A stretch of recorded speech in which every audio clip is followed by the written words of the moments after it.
अस्सलाम वालेकुम फ्रेंड, कैसे हो आप सब लोग। मेरा नाम है इकराम और आप देख रहे हैं मेरा चैनल लव कोरिया विद इकराम। अस्सलाम वालेकुम दोस्तों, क्या हाल चाल है? ठीक हो सब? खैरियत से हो? हाँ तो दोस्तों, ये दुकानें मेरी ये बनाई थी, तो किस किस चीज़ की दुकान है मैंने आपको दिखाई है। पकौड़े हैं, बर्गर हैं, ये गोश्त वगैरह है, गैस है, किराने की दुकान है, सब्ज़ी वगैरह है। शाम को जलेब बनाते हैं। तो आइए मैं आपको दिखाता हूँ ये सब चीज़ें। दोस्तों ਤੁਹਾਨੂੰ ना वीडियो च नज़र आ रहे हैं पालक ते आलू कट के ना टोकरी च पाए ने धो के, ते इत्थों ही ताबड़े च पा के ना ते पकौड़े बनाई देने। पकौड़ियां वास्ते ना मसाला मिक्स करीदा ते ओह् ताबड़ा तुहानूं विखा देने जिहदे विच ना मसाला बनाई दा बर्तन, ते ओह् भी तुसीं वेख लो। तो ये बाद फिर कढ़ाई सुट्टी देने, घ्यो बिच पकौड़े कढ़ के ना ते नाल फिर काउंटर उत्थे रख दे देना। तो माशाल्लाह बड़े मज़ेदार पकौड़े ने, किते आओगे तुहानूं खवावांगे इंशाल्लाह। ते नाल साडी चटनी वगैरह रखी है जे विच बना के, ते दही दी चटनी है बड़ी माशाल्लाह बेहतरीन।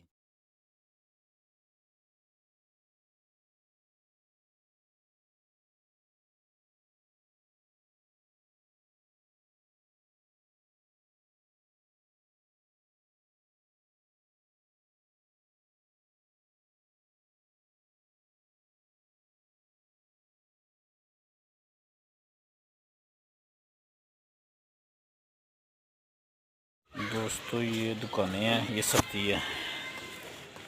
तो सब्ज़ी सुबह की माशाल्लाह सेल हो रही है, बस यही बची है, थोड़ी रह गई है। सुबह फिर मंडी जाना पैना, थोड़ी रह गई सब्ज़ी नज़र आ रही है। हाँ माशाल्लाह सही काम है सब्ज़ी का, माशाल्लाह मुक जाती रोज़ शाम को। हूँ टाइम काफ़ी हो गया, सब्ज़ी सैल हो गई, थोड़ी रह गई है जी। तो दोस्तों अभी असर के अज़ान का टाइम हो गया है। तो हमारे गांव के ना चाचू अकबर हैं, तकरीबन माशाल्लाह उनकी उम्र ना 70-75 साल की है। तो हम छोटे छोटे थे ना, तब से उनकी तहज्जुद की अज़ान सुनते आ रहे हैं। तो माशाल्लाह दीन से उनको मोहब्बत है इतनी, तो आज भी ना असर की अज़ान वही दे रहे हैं। तो हर रोज़ इंशाल्लाह वो ना तहज्जुद की अज़ान वही देते हैं हमारी मस्जिद में।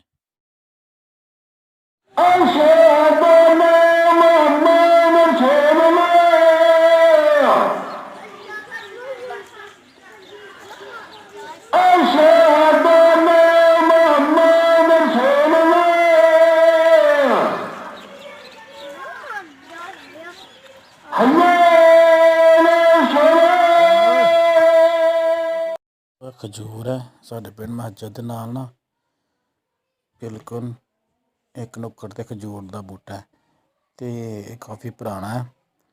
तो ये ना साढ़े पिंड दी यादगार है। नाल ना साडी मस्जिद है भाई ना खजूर के नाम तो मशहूर है कि खजूर वाली मस्जिद। तो अज मौसम थोड़ा जिहा ना बदल शदल होया, तो वेखो किड्डा सोहना नज़ारा लगदा पिया इहदा। तो इस वास्ते मैं वीडियो बनाई, मैं कहा चलो खजूर की वीडियो भी नाल ना थोड़ी जी बना लेने आ। ते नाल साथ ही ना मनार है मस्जिद दा।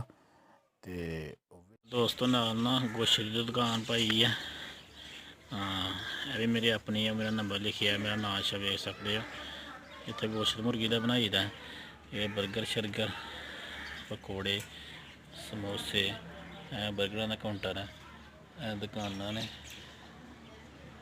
नाल सब्जी। भट्ट साहब दुकान अपनी बंद कर गए हैं, भट्ट साहब गए ने शहर, उन्होंने कम ही दुकान बंद कर गए ने अपनी। वेखो नाल खजूर है, बड़ा सोहना व्यू नज़र आता है इतों ना। खजूर है साढ़े पिंड की पुरानी यादगार खजूर, नाल मस्जिद है।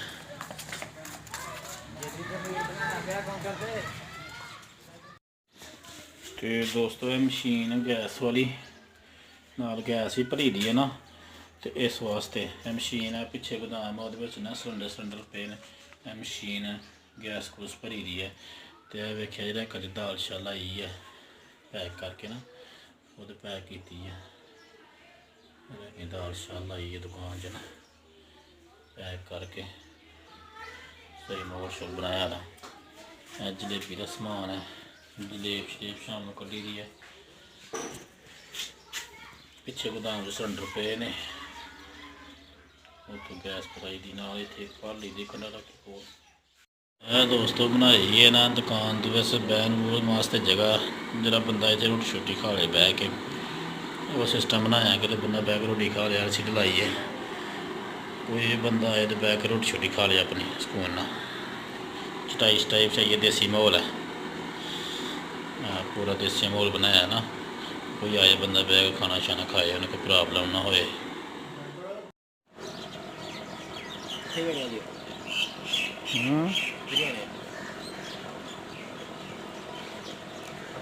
बंदा खलोता हो कहा कि बयान दिल कहने लगा कि मेरी को फोटो खींची। नहीं मेरी बन गई वीडियो बन गई फोटो तेरी में के मेरे बनी है वे हाडे ताल इन्हों कितनी गर्मी लगन कितने बंदा खलोता है चलो बगो हाजिर आ इंज देखो होता तो लगता बंदा भुखा आया रोटी दे मेरी पोजीशन है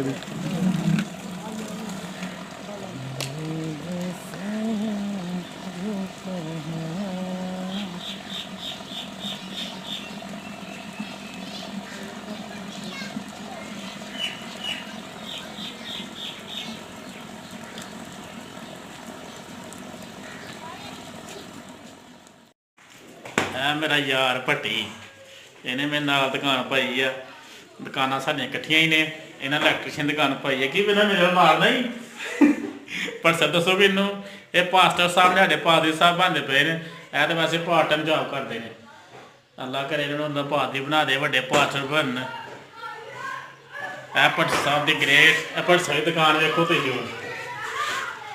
भट्ट साहब की दुकान तुम चेक कराने। ऐ भट्ट साहब की दुकान च वे लो बिजली का काम करते हैं, बहुत मेहनती ने भट्ट साहब। भट्ट साहब नाले स्टडी कर रहे तो नाले पार्ट टाइम वेख लो अपना काम कर रहे हैं। इंशाल्लाह पास्टर बन, इंशाल्लाह अनवर फजल तो भी तां जाना साड़ी दी दुआ है। क्या बात, भट्ट साहब दी ग्रेट। वो बैग जो पिया नज़र आ रहा है ना भी यादगार बैग है, क्यों भट्ट साहब? बिल्कुल बिल्कुल ये हम इस्लामाबाद मिले जो कोर्स करने गए हैं जी गल भट्ट साहब। बिल्कुल बिल्कुल भट्टी यार बड़ा खलारा शलारा पाया दा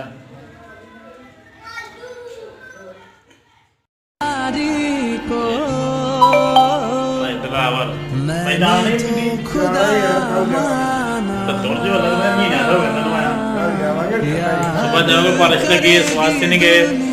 पर सब की मशीन सही की थी, खराब करने सुबह दियां सारियां तकरीबन करा दी ने फिलहाल सही कदों करनियां दिहाड़े लगणगे ने जो सर्दियां मुक जाएंगियां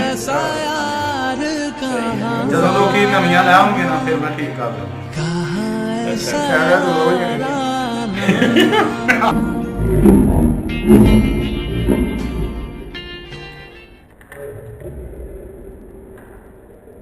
ਆਹ ਦੋ ਹੀ ਨਹੀਂ ਮੈਨੂੰ ਫਾਇਦਾ। हाँ जी सर जी, रोटी आई है घरों ना, खाना आया था चने ते चावल। चने पकवाए ने बड़े पसंद ने, चने पकाए ने चावल ने।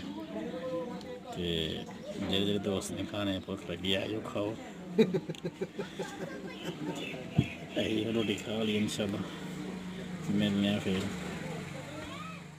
मैं तो जवेद ने खाते ने चने चावल। ये सही बने ने चने हैं? सही बने ने, बेहतरीन ने। नहीं सही बने तो अस जाके घर शिकायत लावांगे, नहीं सही बने। नहीं सही बने ठीक ने, मैं खा लेने चने चावल। हूँ जवेद खा ले।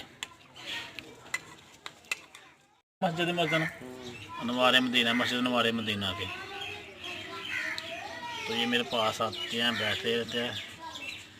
तो अगर वीडियो पसंद आई है तो लाइक करें, शेयर करें, मेरा चैनल सब्सक्राइब करें। दुआ में याद रखना। ओके, अल्लाह हाफिज़।